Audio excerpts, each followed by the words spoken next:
Du mercredi 29 au vendredi 31 mai 2019, la 6e édition du Discope Abidjan a réuni plus de 600 délégués qui représentent les forces vives de la production, de la diffusion et de la distribution.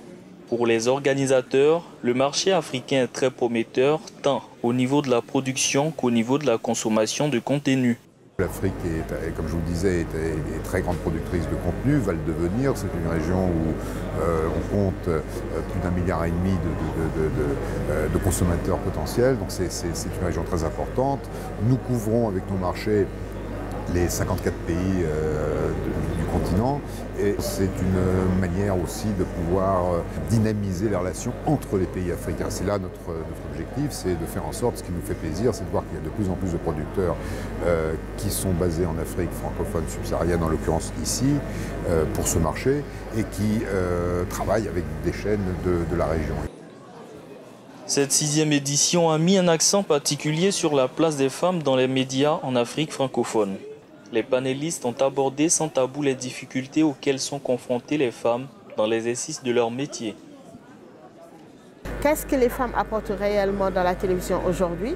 Moi, je dirais leur sensibilité, je dirais leur savoir-faire, je dirais leurs compétences, je dirais leur vision du monde. Parce que tout le monde sait que dans l'aspect genre, on sait très bien que la femme a une vision du monde qui n'est pas forcément celle de l'homme, ce qui est tout à fait logique.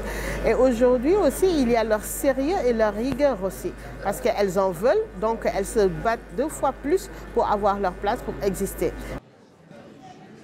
Plus de 200 acheteurs de contenu audiovisuel, représentants de chaînes publiques et privées, d'opérateurs d'offres de télévision payantes et à la demande, placent aujourd'hui et de manière unanime le contenu Made in Africa au cœur de leur programme.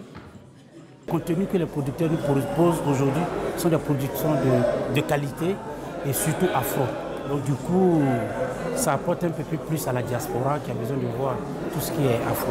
L'afro aujourd'hui est plus vendeur parce que les Africains et les gens de la diaspora aujourd'hui cherchent à s'approcher plus de leur culture. Nous on fait des séries afro, des cuisines afro, de sport afro. Donc les gens sont plus chercheurs de ce genre de contenu.